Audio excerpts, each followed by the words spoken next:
Hey, good morning and welcome to another episode of Breakthrough Walls. I'm Ken Walls. I'm your host, and I don't even know how to say this. I got a true just badass on the show today. I want to go ahead and welcome him to the show. Scott Simons, welcome, bro. Hey Ken, thanks so much for having me on today. This should be a lot of fun. Going back and watching some of your interviews, and I'm on this show, and then I saw Emma Facilla was on the show, and I'm a big MFCO Project Andy fan, so I was like, wow, this is pretty daggone cool. Yeah, man, I've had some unbelievable guests on the show. I tell you, I'm 50 years old, just turned 50. And I know I only look 35, but I've been an entrepreneur for the better part of 30 years, and I've had different companies, and I've been through all the ups and downs, and the reason I came up with this show is, there's been so many times, and I'm sure you're the same way. There's been so many times along the journey that you hit this wall and you think, there ain't no way we're getting through this. This is catastrophic. It's over. And we dig deep and we figure it out. And I love hearing the stories from other entrepreneurs like yourself. And so, let's start with you telling everybody who you are and a little bit about yourself, where you were born and raised. Sure. So thank you so much for having me on. This is a real honor to be on here today. I was born and raised in Southern West Virginia. I still have my Southern West Virginia twang. People say, where are you from, boy? North Carolina. And I say, no, I'm actually from West Virginia. I'll always be a proud West Virginian. If you've ever lived in the state of West Virginia, you're always from the state of West Virginia. And I'm proud to say that. So I was born in McDowell County, West Virginia, which I learned a lot growing up. I learned a lot of values and good hard work ethic from the people of McDowell County.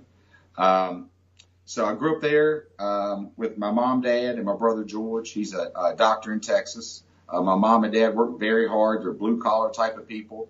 Where we come from, your word means something. Your handshake means something. I wouldn't trade it for the world. Maybe not the best economic area, but we played a lot outside, and we got in a lot of trouble and growing up, and you just worked your way through it. You just went out and explored, yeah. Which I think we're missing a lot of that this day and age. So we lived in a house with my aunt that basically helped raise my brother and I. I will say when we sold her house quite a few years ago, we sold it for $10,000. So as you can imagine, what the house was like. Yeah. We saved up our own money to buy our first house, and then we rented both ends of the house because my dad and mom grew up during the Depression, and they didn't want to grow up poor, so they saved their money.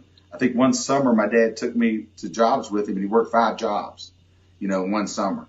So I've got really strong work ethic, and I learned it from my dad. When your parents give you an opportunity, you need to pay that opportunity back. Yeah. So when you have that, that responsibility of we're going to pay for your college and we're going to give you opportunities that maybe we didn't have. That's a burden. That's something that you carry with. I proudly carry it. So anyway, I started working when I was 15 years old at a community center. I would get up at 4:45 in the morning, go open up the gym at 5 o'clock.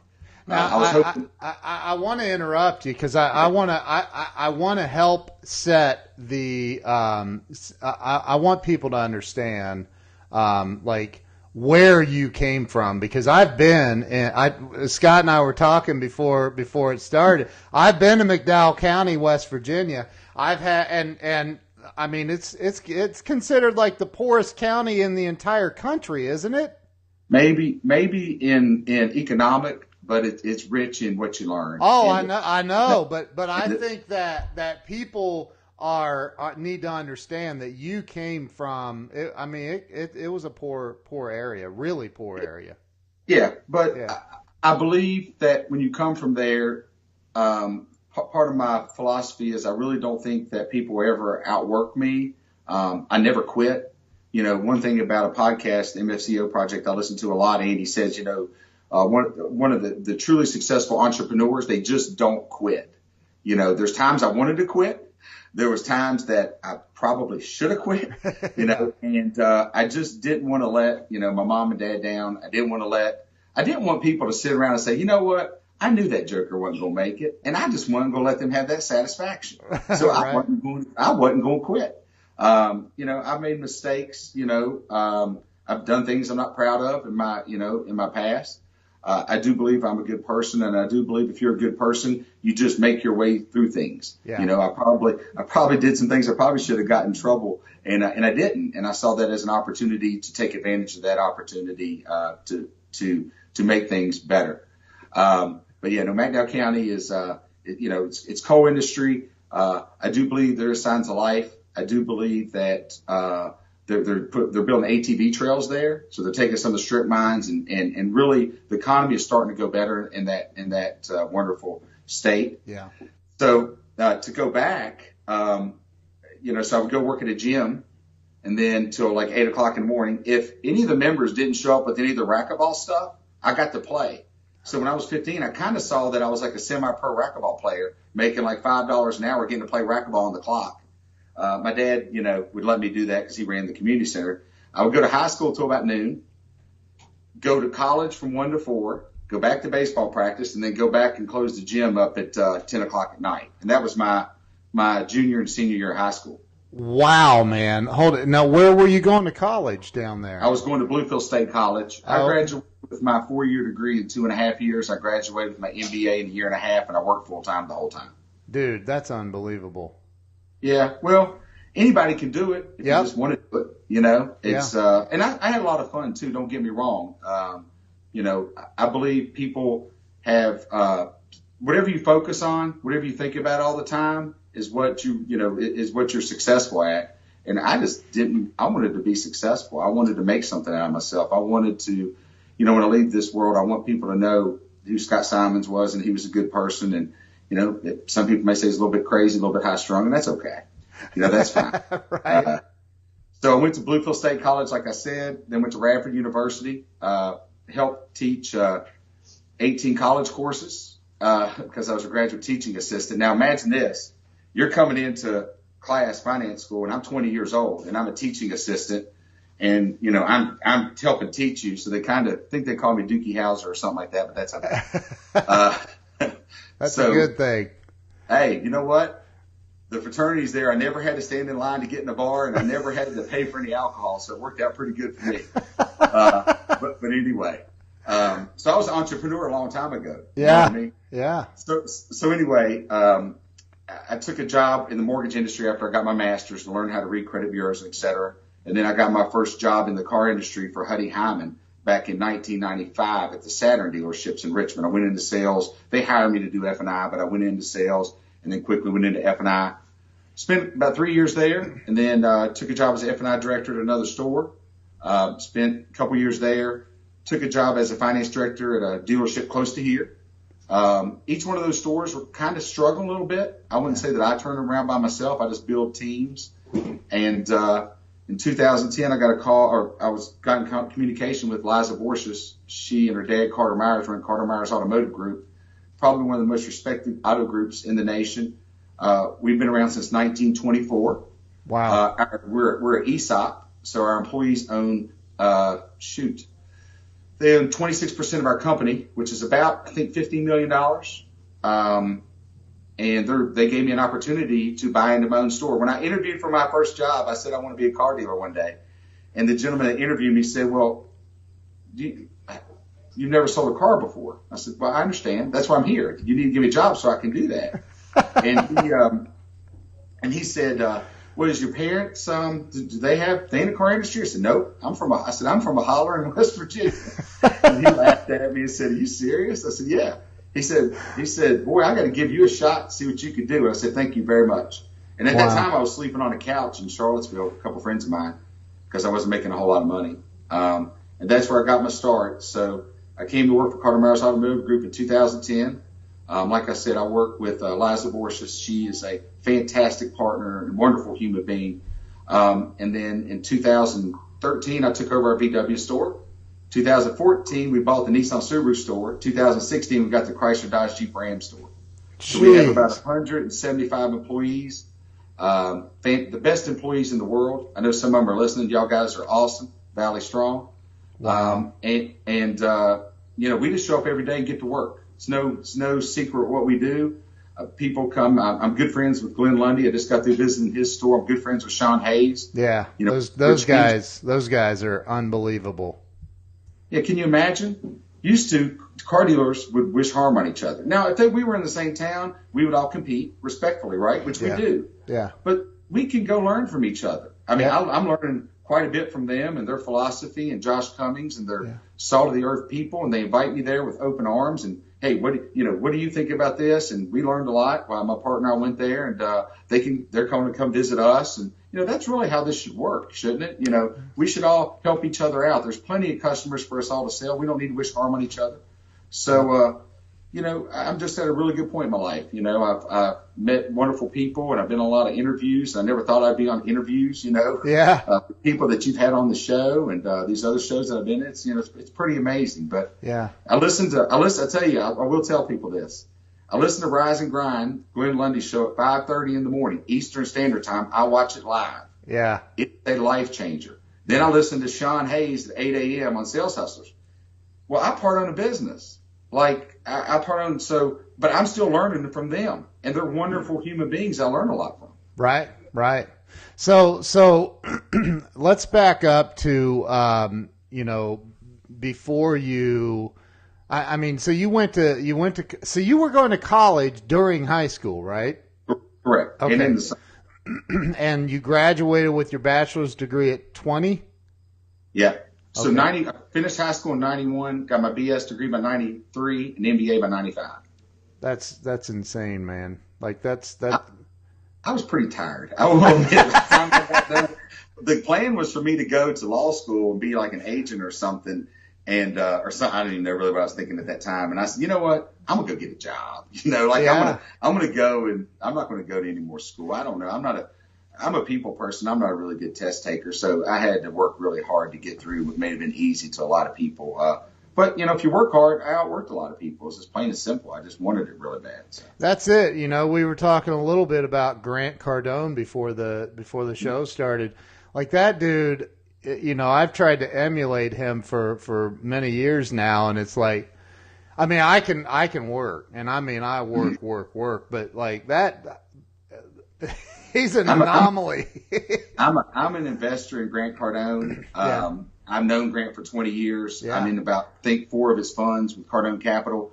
I trust Grant. Grant is very, he's very competent. He's very, Grant's Grant. Right. And I like Grant. Yeah. I like people for who they are, not trying to be somebody who they're not. Right. I like genuine people. I am who I am. If you like me, that's fine. If you don't, that's fine too. Right. I'm okay with myself.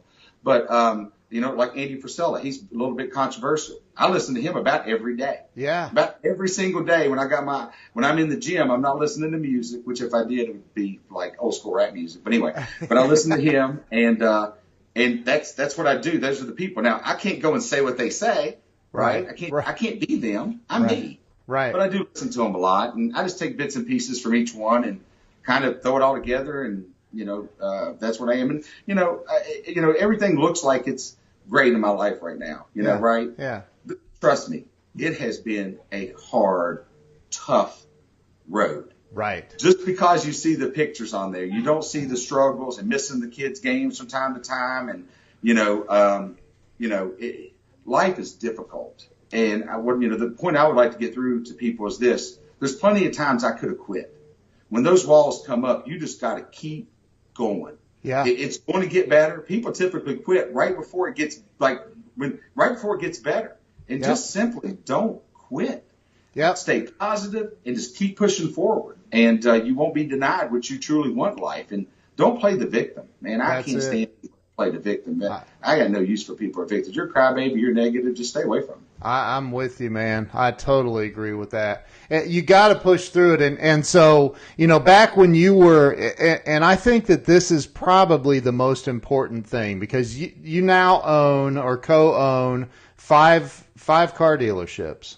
Yes. Yeah. I own 5 car dealerships, 8 franchises. We have about 175 employees. Gosh. We do about 220 million in sales. Now that's not net profit. Y'all guys know that if you have car dealers on here, the average car dealer makes 1.75 net to sales. Now we're higher than that. But, Yeah. I was honored by the Automotive News as one of the top 40 people in the automotive industry. I've worked so hard, but really I surrounded myself with really good people. And I tell my people this all the time. Yep. I get all the credit. I'm here talking to you right now. Right. But it's the 175 people that show up here every single day that know we have a common goal, that we all care about each other. We're like a family. Will we have problems? Absolutely. We have problems like everybody else, but we sit down and we talk about it and we work through them. Right. I made mistakes. I make mistakes daily. I'm not perfect. Right. And I just sit and say, let's just sit and work this out. So my success has been hard work, but surrounding myself with just good people that want to make a difference and they want to better their lives. And, if you do that, no matter what industry you're in, and if you're a genuine person, they know I would give them anything that I have. They can come talk to me anytime they want. I won't judge them because I probably have done it.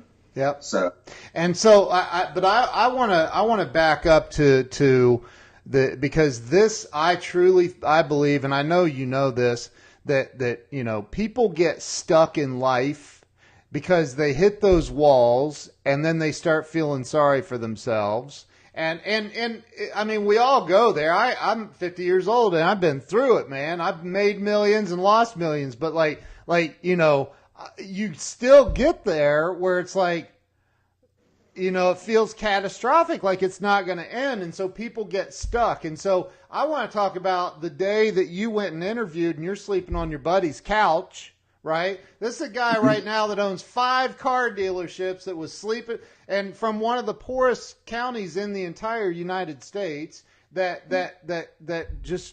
figured it out, man. And so that day that you went and interviewed for that job, that day that you were sleeping on your buddy's couch and you like, what was going on in your head? You got home that day, you're like, yes, I got a job selling cars, right? Yeah, that you'd never done before, right? Yeah, that's that. And I told him I was going to own a car dealership. I was surprised they didn't kick me out and say, go, you snot-nosed punk, get out of here. But anyway, right. No, it's you've got to almost have a chip on your shoulder that right. you want to prove people wrong, but you can't act like you got a chip on your shoulder. You know what I mean? Yep. If you act like you got a chip on your shoulder, you're going to turn people away from you. Yeah. They're going to say, look, that guy's a jerk, or stay away from that guy. So I very much act like that I could lose my job every single day. Like, I know that I'm not bigger than Valley. I'm not bigger than Carter Myers Automotive Group. I know that they're going to be here long after I'm gone. They're going to be super successful. They were successful before I got here, and they're going to be successful after I leave. I am replaceable. But I work like I could lose my job tomorrow. And so do my associates, but they know that's not possible. They know that, that we're all in this thing together. And, and who knows what our future holds, our company is a fantastic company. We're always looking for growth opportunities. Yeah. So you got to operate like, I just didn't want people to say, you know what? When that young man was younger, he got in a lot of trouble and did some things he shouldn't have done. It was, racing cars and fighting or whatever I was doing when I was young. And, he couldn't do it. And there's still to people this day, they're sitting there thinking he's going to fall. Right. And I'm not. I'm not. It's not possible. Right. And I've had setbacks. I've done things I'm not proud of. I'm not perfect by any stretch of the imagination. None of us are, man. None of us are. Yeah. So I just didn't want people to sit around and say, I told you so. So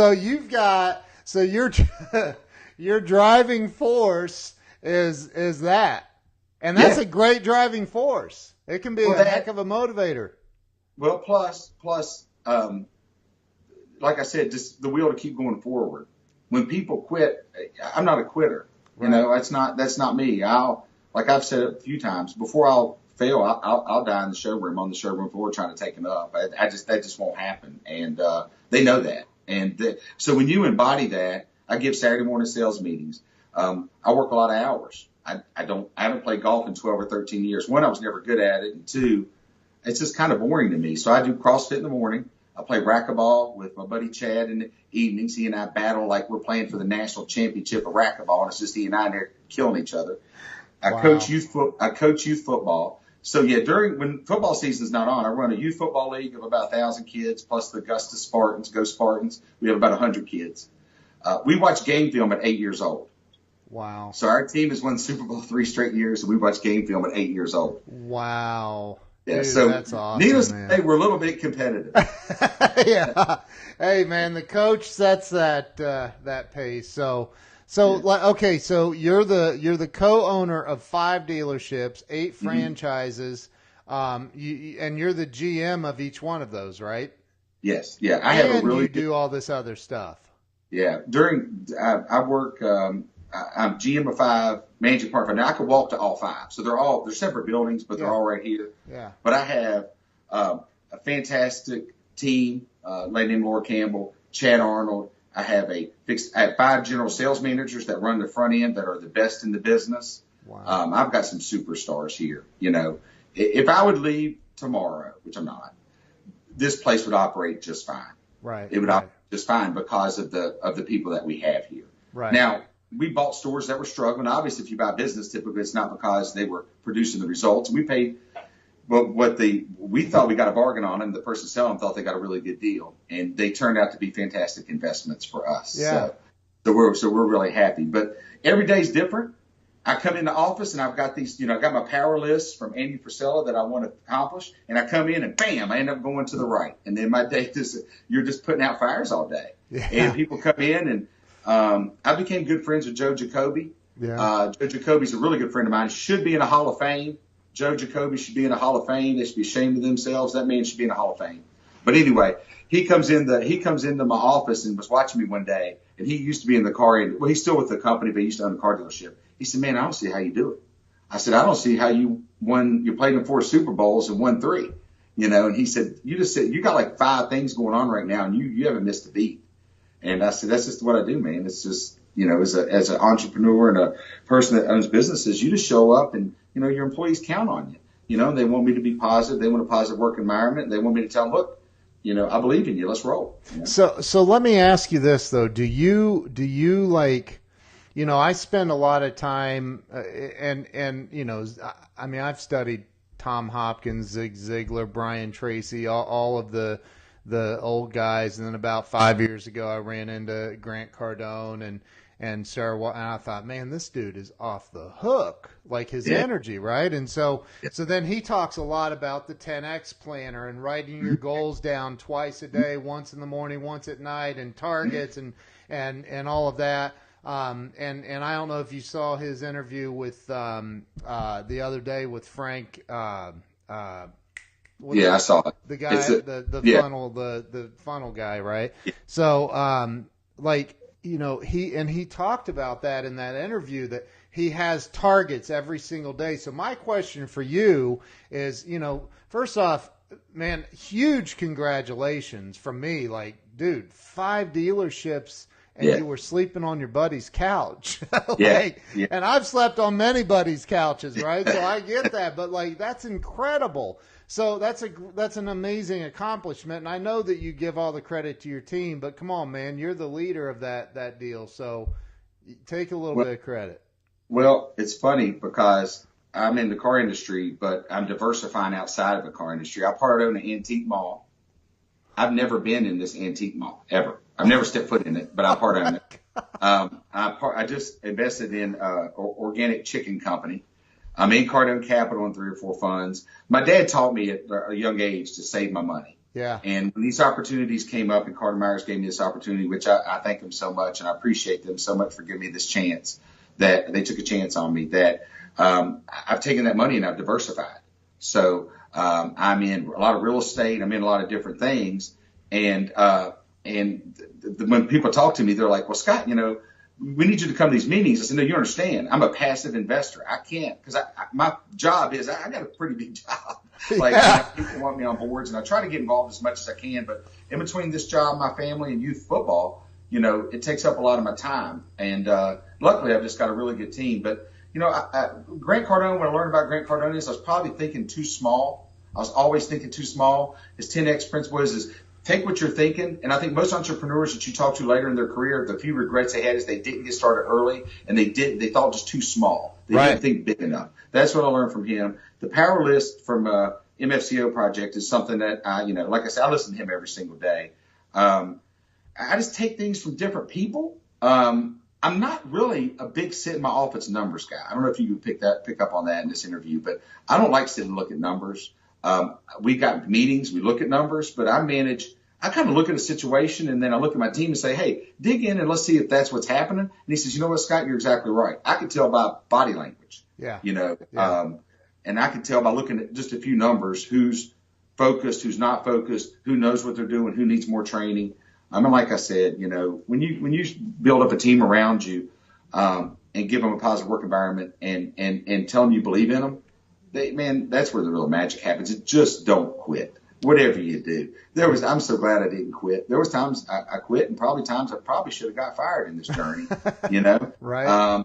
But now at 45, people think I've accomplished a lot. I don't think I've probably accomplished anything.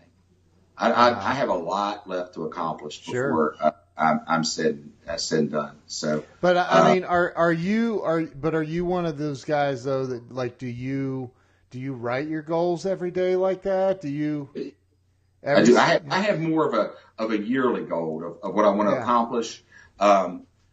And I try to get it done in a short amount of time. Absolutely. I mean, every day there's things I want to accomplish. I try to keep it fairly low. I have stuff that I want to accomplish personally and stuff I want to accomplish at work. And like I said, I have an internal team that really keeps me straight. I'm not the most organized person in the world. Like if we built a team, I would be the coach. I would be let's get the team fired up. Yeah. I'm not much on, the joke is around here, if you hand me something, you better make a copy because I'm probably going to lose it. I would probably lose my head if it wasn't attached or my rear end if it wasn't attached. My team's over here laughing at me right now. But anyway, so I'm not very organized, but I just bring a lot of energy. That's incredible, man. So you, I guess along your way with 175 employees, how many of those employees are in sales? Directly involved in sales, there's probably 75. Okay. I would say. So along the way you've interviewed, I'm sure, or at least been involved in interviews with thousands. I would imagine. So, and we all see people, and again, I've been there. This isn't a judgmental thing. It's just reality that, you've interviewed people, you've met people that are stuck. And they're stuck. Like right? Like, who was it I interviewed the other day or talked to somebody the other day? Didn't even have showed up for an interview, didn't even have a driver's license to work at a car dealership, right? So, but so what do you think the number one thing is that keeps people stuck? That keeps people stuck. I think they just probably lose hope. I think that they make mistakes and they go down a road. I truly believe in life you're going to go down. There's two. You can end up in two areas. I truly believe this. Yeah. You're either going to end up in a really good place, and once you start going down that road, it seems like they just get trapped after bad decision after bad decision after bad decision after bad decision. But when I interview people, I really just want to get to know them. I'm here. I try to interview every single applicant, which before they're hired, I typically do speak to every single one of them. Wow. I do the advertising with my team. So we're busy, but I want to speak to them because I want to see if they're a good culture fit for us. I want to get to know them. We do a pre-employment drug test. We do a random drug test. We do a Wonderlic test. We check your intelligence, which is what they have the college athletes take. Yeah. We do personality tests. So we really vet our employees before we hire them. And I'll be honest with you, sometimes it does disqualify some people that you probably said, you know what, I think they would have done okay. We do look and try to give people second chances. But I really just want to get to know them. I want to know, what their interests are. I want to know what their hobbies are. I want to know, are they family oriented? Do they go to church? So we really get to know the people that are, but I would say they start down a wrong road. You can only, but what I will say you can only blame how you were raised and where you're from for so much. Right. And, I'll talk to people and something catastrophic happened 5, 10 years ago, and I'm like, let's get over it. Like, I'm sorry it happened. Each one of us could sit here. You and I could go down to the local bar, have a beer, and tell the saddest stories in the world, right? But what's that going to change? That ain't going to change a thing. Ain't going to change a thing. Right. But those people are still there. Yeah. 5 years from now, 10 years from now, I was on that bar stool at one point. Yeah. That was me. Yeah. And I said, you know what? This ain't me. I got to change. I tell this story. It was about in 2008 when the economy about crashed. I was running a dealership, and I was one 9 years, and then had this fantastic opportunity from Carter Myers, and I was drinking every day, 250 pounds. I'm down to about probably 210 now. I wasn't working out. Yeah. My health was deteriorating pretty bad. Yeah. And I met my wife when I was 17. She was 15. We've been dating and married ever since. And she's from Bluefield, Virginia. I'm from Bluefield, West Virginia. And she looked at me and she said, financially, you've done pretty well for yourself. We saved money. You've been smart. If you don't make changes, my new boyfriend or new husband will work your daughter down the aisle. So I have a son and daughter. And man, Let me tell you something. I really needed it. And I was really mad there for a little while when she said it. But she needed to wake me up. Yeah. And that woke me up. Yeah. So that took someone I cared about saying to me, "This ain't you. You're better than this." That was me not too long ago. Yeah. Yeah. So I tell people that story now. They're like, "Whatever, boss." I'm like, "Yeah, I would grab 240s and drink them by the time I got home." Right. Just a miserable human being. I was letting my environment control who I was. Right. And I made changes. So trust me. I'm nothing special. If I can do this, anybody can do it. You just don't quit. And make better choices. When you start going down that back road, put it in reverse and keep going back the other way. There's some things you have to quit. Right. Hey, the people that have ever done you wrong, you knew they were going to do you wrong, right? Yeah. Yeah. I mean, you act surprised at the end, but you go into it saying, hey, and trust me, I have a lot of people reach out to me and say, Scott, thank you. I post every day something positive. If you look at my feed on Facebook or Instagram, it's all positive. Yep. I check in. I get up at 4:30 in the morning every day, go to CrossFit. I put something up there. People send me so many messages like, I don't know if you realize this or not, but I was thinking about hitting my snooze button. And the first thing I saw, because they check their Facebook before they check anything, I saw your butt already at CrossFit or getting up at CrossFit. And like, you made me feel bad, man. I had to get up. So that makes me proud, Yeah, that's awesome, man. I've never done CrossFit. I have several friends that do CrossFit. Just looking at it makes me scared, man. Hey, well, the number one rule of CrossFit is you got to talk about CrossFit. That's the number one rule. And take pictures of yourself at the gym. Take pictures and check in. So I'm one of those people, that are obnoxious CrossFitters. I love it. I love it. That I guess you could even, some people say, it's funny. Some people send me messages like, who are you trying to be, Grant Cardone? Who are you trying to be, Andy Frisella? Who are you trying to be? I said, I'm trying to be me. Right. This is me. That's and if you're negative about it, you're a negative person. Just get out of my feed or let me unfriend you and move on. I mean, if people are negative in my feed, I go and unfriend them and I block them. I don't need it. I do the same thing. I don't watch the news. Nope. Don't watch the news. Nope. I listen to podcasts of self-improvement, and I really don't listen to music. And if I did, it'd probably shock a lot of people. I listen to old school rap music. So that's me. Run DMC. Probably Notorious B.I.G., Tupac, stuff like that. People look at me and I talk like a hillbilly, and I listen to rap music. Pretty funny, huh? You said Tupac. You're like a gangster rapper. I love it, dude. Isn't that cool? So that's awesome, man. So, if and again, it kind of is going down the same road, but if somebody came to you and they said, Scott, man, I've tried everything. I'm a pretty positive person. But man, things just aren't going right for me. My electric's getting shut off tomorrow. My landlord's evicting me. My wife's leaving me, whatever. Like what would you say to that person in that moment? I had that conversation, believe it or not. I believe it. I mentored 20 of my people.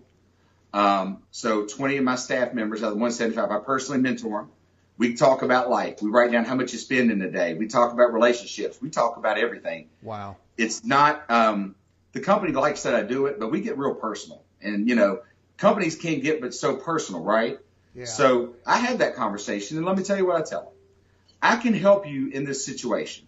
I had the means to help you. I can help you. How did you get in this situation? Let's talk about that for a minute. Right. What changes are you going to make? And are you serious about making these changes? Because if I help you, you're going to have to make these changes. And are you ready?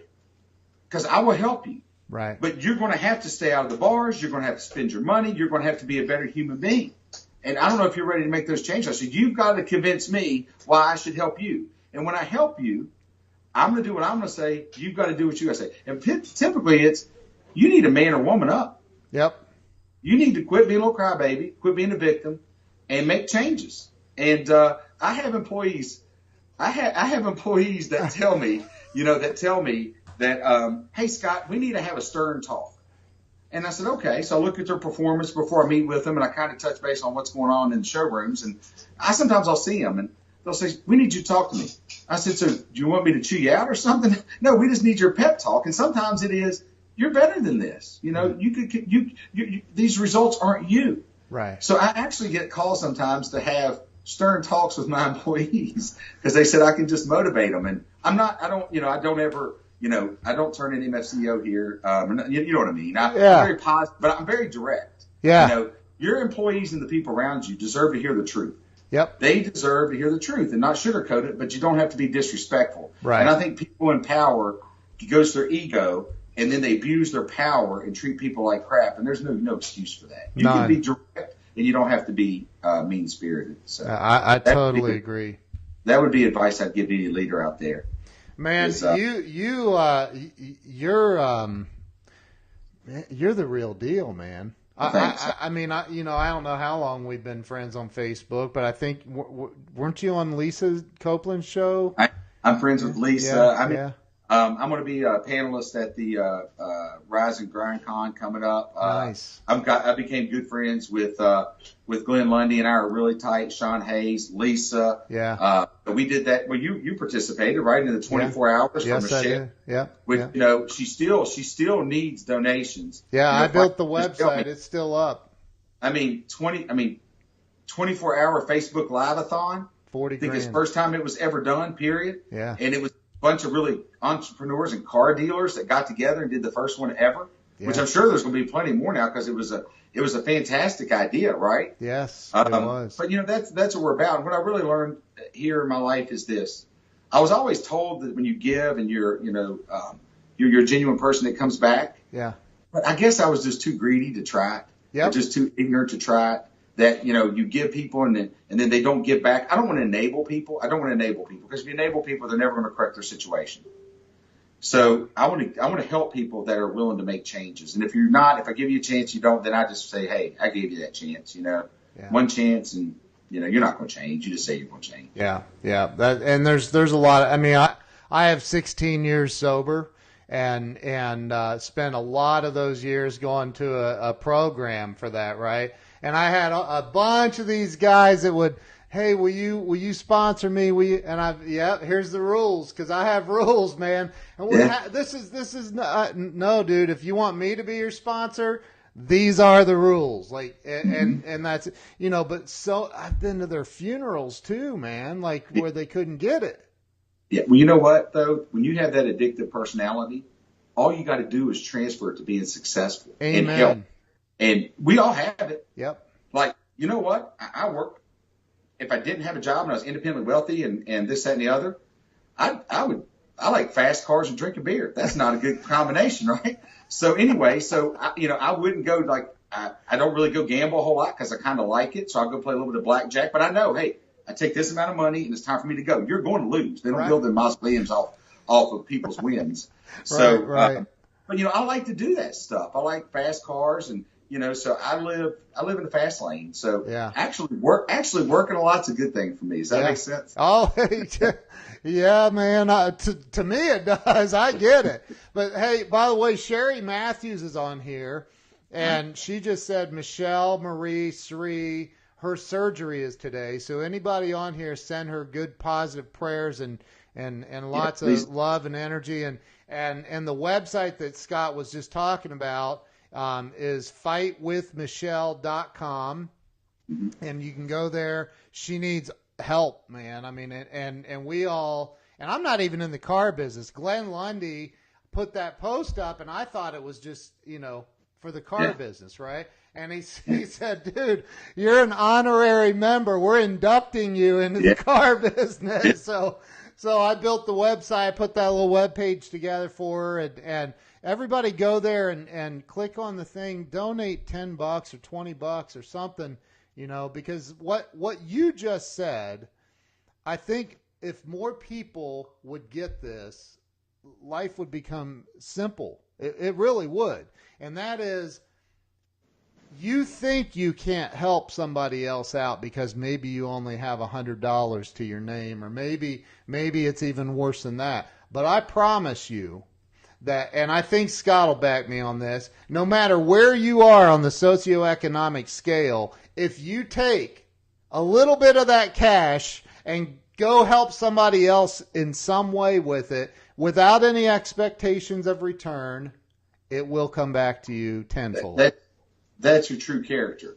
Your character is how you treat people that could do nothing for you, right? Nothing, not expecting anything in return. Yes. And she's still battling. She's still going to have massive expenses. This fight Huge. with Michelle, and that group that came together and did that. I mean, was that awesome to be a part of? I was so honored, man. I couldn't. Yeah. So please go, everybody, go and donate. I think we raised like $40,000, and there's more medical bills coming. Everybody knows, that the medical industry needs reform. Yeah. And I won't even get on that soapbox. We're not going to get into politics or anything like that. We'd be here the rest of the day. But I gotta right. Plus, you'll get me so fired up, I won't be able to work today. So I got stuff to do. But dude, you're like, see, that's what I mean about you. Like, you're in the spotlight here. This is about you, and you completely just turned it around and made it about somebody else, and that's just because you're an unbelievable guy, man. So Well, thank you. That's incredible. That's incredible. Well, thank you so much for having me on here today. It's been a lot of fun. You're dynamic. I saw, done a little bit of research on you, and obviously we communicate on social media. Yeah. So, social media is this crazy thing, right? That I walk into Dan Cummings and people are talking about my family, and my partner Liza's with me, and she looks at me, she goes, do you know all these people? I said, yeah, through social media. And like one lady was like, hey, that view on your back deck when you're doing that fundraiser was awesome. I said, yeah, I live in a beautiful Shenandoah Valley. And this person about me, and there was those people I never met before in person, but I know them through social media. So you get to know people through social media. Yeah. So always be positive on social media. Yes. Don't say anything negative. And don't think for a minute, if you put out a bunch of negative crap and then go apply for a job, that your future employer is not, they're checking you out. I check social media while they're sitting across from me. It's the first thing I do. Yep. Check out social media and here, and if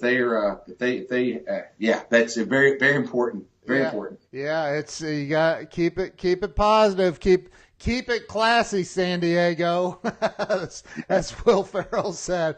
But hey, man, so listen, Scott, I genuinely appreciate you coming on. How can everybody, this will hit the Binge Network's TV channel, and there's about 5 million people that'll see this. And the CEO said, I have the number one show on the network right now. So that's kind of cool. But like for anybody that doesn't know you, how can they follow you? Where's? Yeah, I'm on Facebook, just Scott Simons. I think I have a picture with my daughter and I, Morgan and I are on there. No, it's Dawson. I'm a coach shaking my son's hand as he's coming off the field. I'm on Instagram, Scott E. Simons. I'm not really active with any of the others. My email address, if anybody would like to reach out, is scottesimons@gmail.com. I'm just an ordinary guy that refused to quit, that surrounded myself with the best people in the world, and I lived a really blessed and fortunate life. I get up real early every day because I'm so excited to go take on that day. I don't sleep a whole lot, and I just want to be remembered one day as a man's man and somebody you can count on and depend on. And I'm living a dream right now. So. Well, dude, you're you already are remembered as that. Like, you are, everybody that knows you knows that. So, listen, is there anything else you would like to say to somebody that's hanging on by a thread right now? Anything else you'd like to say to help them get over that hump? No, I would just say just don't quit. Just don't quit. Like I said, I'm nothing special. I'm, you know, I'm fortunate. Sure, I worked hard, but the biggest thing is just don't quit. And, the sun will come up tomorrow, and Yeah. just continue just to give it your best, and, and just give it your all and don't quit. Love it, man. Thank you so much for being on the show. Thank you to everybody who's been on here, all the shares. Man, we got a lot of hearts and a lot of laughing cry faces today. So, but Yeah. yeah, thank you all. Appreciate you all. Scott, thank you so much for taking time out of your busy schedule to be on here. Appreciate it. Thanks. All Appreciate right. it. We'll see you guys tomorrow. Have a great day.